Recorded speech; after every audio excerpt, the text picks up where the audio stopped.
Attach বাথরুমে কিভাবে ওযু করতে হয়? যেহেতু ওযুর শুরুতে বিসমিল্লাহ বলতে হয়, আর বাথরুমের মধ্যে তো আল্লাহর নাম নেওয়া যায় না, বিসমিল্লাহ বলা যায় না, তাহলে আমরা কিভাবে অ্যাটাচ বাথরুমে ওযু করব? এই বিষয়টা কিন্তু খুবই গুরুত্বপূর্ণ।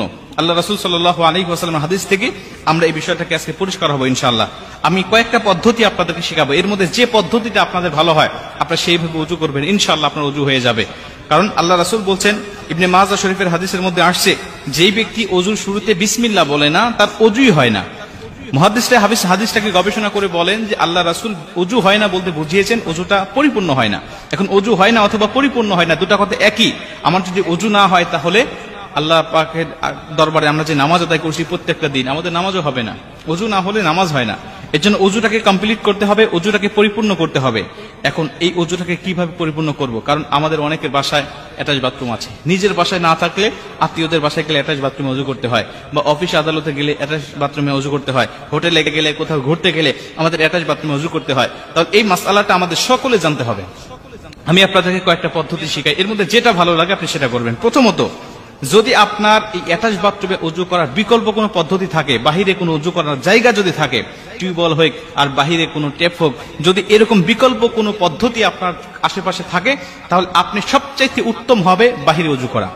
এটা যদি সম্ভব না হয় যে বাহিরে ওযু করার কোনো ব্যবস্থা নাই, তাহলে আপনাকে ভিতরেই করতে হবে। এখন ভিতরে করার আগে আরেকটা পদ্ধতি আছে, সেটা হলো, যদি দেখবেন যে সাধারণত ওযুখানার পাশে বা টয়লেটের পাশে সাধারণত বাড়িতে এখন বেসিং থাকে, এই বেসিং এ আপনি বিসমিল্লাহ সহ ওযুটাকে শুরু করবেন। কারণ বেসিং এ তো আর পা ধোয়া যায় না, আপনি বিসমিল্লাহ বলে ওযুটাকে শুরু করলেন, হাত মুখ ধুলেন, আপনি মাথা মাসাই করা পর্যন্ত সবকিছু করলেন, পা ধোয়া সিস্টেম নাই। যদিও এখন দেখলাম কয়েকদিন আগে একটা ভিডিওতে যে পা ধোয়া সহ ওযু করার জন্য আলাদা বেসিং বের হয়েছে, এটা বাংলাদেশে অ্যাভেলেবল কিনা আমি জানি না। তো আমাদের সাধারণত নর্মাল যে বেসিং গুলো থাকে, এটাতে আপনি ওযু শুরু করলেন, শুরু করার পরে শুধু পা ধোয়াটা বাকি রেখে আপনি টয়লেটে গিয়ে পাটা ধরলেন, এটাও অনেক উত্তম হবে, এটাও আপনার জন্য অনেক ভালো হবে। যদি এটাও সম্ভব না হয়, তাহলে আপনি 3 নম্বরে আপনি একটি কাজ করবেন, আপনার বাথরুমের যে টেপ আর যে কমোড, এটা হাই কমোড হোক আর লো কমোড হোক, এর মাঝামাঝি একটা কাপড় দিয়ে পর্দা দিয়ে দিবেন।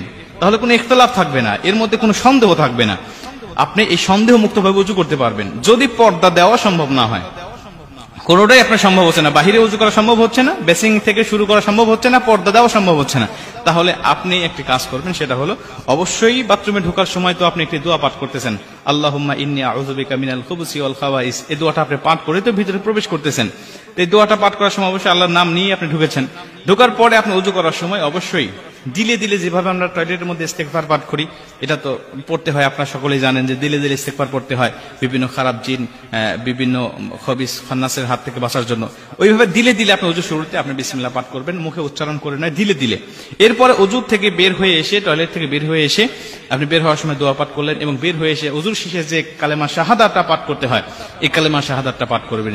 ইনশাআল্লাহ আশা করা যায় যে আপনার ওযুটা হয়ে যাবে। কারণ আমাদের এখন বর্তমান টয়লেটগুলোতে এত নোংরা থাকে না, পরিষ্কার থাকে। অতএব আপনি এইভাবে ওযু করলে ওযুটা হয়ে যাবে ইনশাআল্লাহ। তবে মনে রাখবেন, সবচেয়ে উত্তম হবে বিকল্প কোনো ব্যবস্থা করা। যদি না থাকে, তাহলে পরবর্তীতে আপনার ধাপে ধাপে যেটা আপনার জন্য সহজ হয়, এই সহজ পদ্ধতিগুলো অবলম্বন করে অবশ্যই ইবাদতগুলো করবেন। আল্লাহ পাক অবশ্যই আমাদেরকে ক্ষমা করবেন এবং আমাদের ইবাদতগুলো কবুল করবেন।